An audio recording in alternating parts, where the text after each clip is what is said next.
لغاية بس كنت بسمع أصوات جزم فوقية فوق المدفن ده.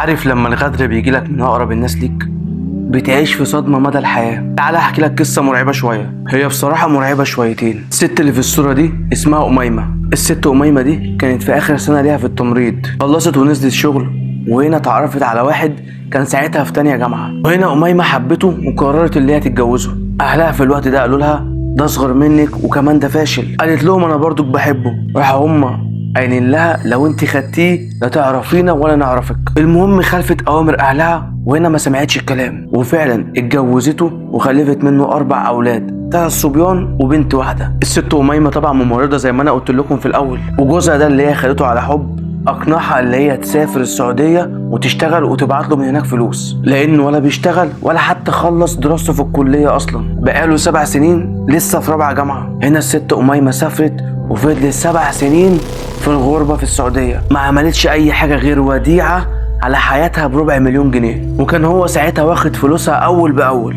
لما قعدت شهر واحد ما بعتتش فلوس راح مطلقها وبعت لها ورقة الطلاق، وعشان عارف اللي هي بتحب بنتها قوي منها عشان بنتها وحيدة قال لها بنتك دي مش هتشوفيها تاني. هنا الست أميمة خافت قوي فراحت للكفيل باست على ايده عشان خاطر يديها شهر مقدم وتحاول تبعت الفلوس دي لجوزها اللي هو بقى طليقها دلوقتي. وهنا الكفيل طبعا ما وافقش بالكلام اللي هي قالت عليه ده. المهم الست هنا تعبت من الغربه والسفر وقررت اللي هي تنزل وترتاح وما تسافرش تاني. وهنا جوزها لما عرف اللي هي نزلت مصر ومعاها فلوس تاني قرر اللي هو يروح يصالحها، وجوزها رجع الامور تاني زي الاول وردها تاني عند المأذون، بس جوزها ما كانش يعرف اللي هي نزلت النزله الاخيره ومش هتسافر تاني السعوديه. وبعد ما هي جات من السفر باسبوع او باكتر هنا بقى جوزها سألها هو انت هتسافر امتى؟ فراحت قالت له مين اللي قالك ان انا هسافر السعودية تاني وارجع اشتغل تاني؟ انا خلاص تعبت من السفر واكتفيت الحمد لله بالفلوس اللي انا عملتها اللي بعتها لك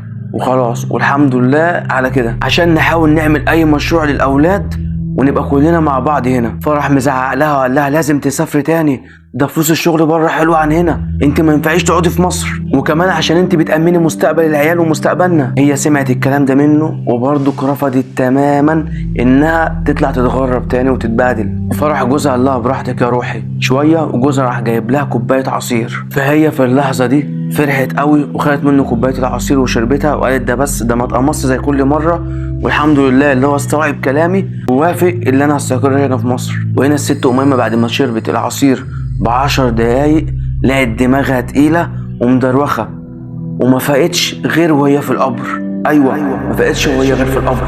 وكميه المنوم اللي جوزها حطها لها في كوبايه العصير كانت قويه جدا لدرجه اللي هي قعدت 3 ايام في القبر دماغها تقيله ومش مستوعبه اللي هي فين، كل ما تفوق سنه او تفتح دماغها تحس بدروخه ويغمى عليها تاني وتنام تاني، لحد ما جرعه المنوم دي راحت وفاقت. واول ما فاقت لقت نفسها في القبر قعدت تصرخ وتصوت وتقول طلعوني طلعوني، لحد ما يجي هنا 3 صعايده كانوا في المقابر بالصدفه بيزوروا اهلهم سمعوها وراحوا جارين جري مطلعينها من القبر اللي هي كانت مدفونه فيه بقالها اكتر من 4 ايام. وبالفعل ال3 الصعايده دول طلعوها من القبر، وواحد فيهم قلع الجلابيه ولبسها لها وقال لها احنا ملناش دعوه يا ست، احنا كنا هنا بنزور قرايبنا لقيناكي بتصرخي لدرجه اللي احنا خفنا رحنا جرينا جري عليكي عشان نشوف في ايه، ولما سمعناكي بتقولي الحقوني الحقوني طلعوني انا مدفونه هنا ليه جرينا عليكي جري وطلعناكي،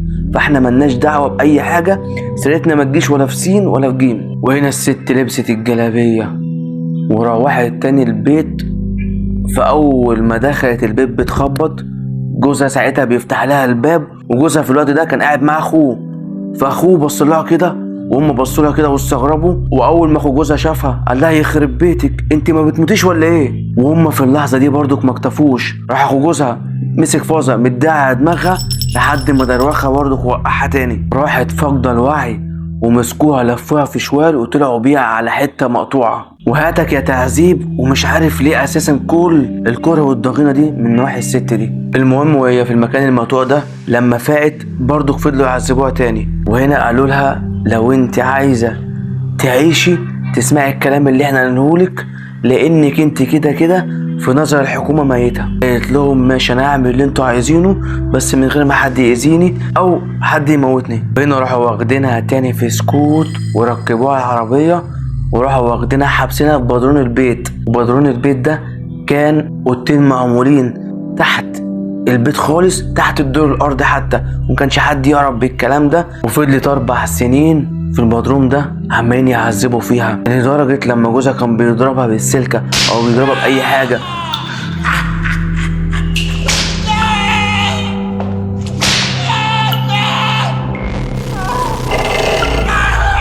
كانت بتتعور. كان جوزها بيجيب التوم ويفضل يحط لها التوم على الجرح لحد ما يخلي الجرح توجع وتصرخ اكتر تعذب اكتر.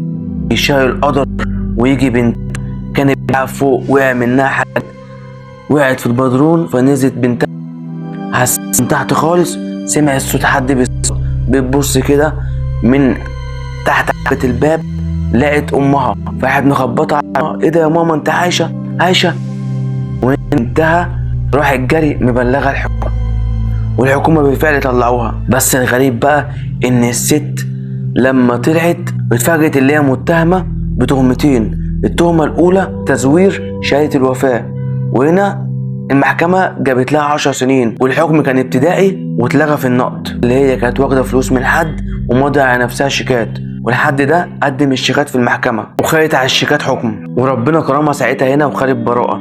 واخر حاجه سمعتها عن الست دي من سنه ان هي كانت رافعه قضيه عشان خاطر تعرف ترجع الشغل تاني، عشان هي مظبوطه في الشغل وعند الحكومه اللي هي متوفيه، وكمان جوزها كان واخد المكافاه نهايه الخدمه بعد ما اثبتوا اللي هي متوفيه وقدموا شهاده الوفاه، وكان واخد كمان المعاش. وكده يبقى انا خلصت القصه، واعوذ بالله من شرور الناس. انت لو مكان الست دي هتتصرف ازاي؟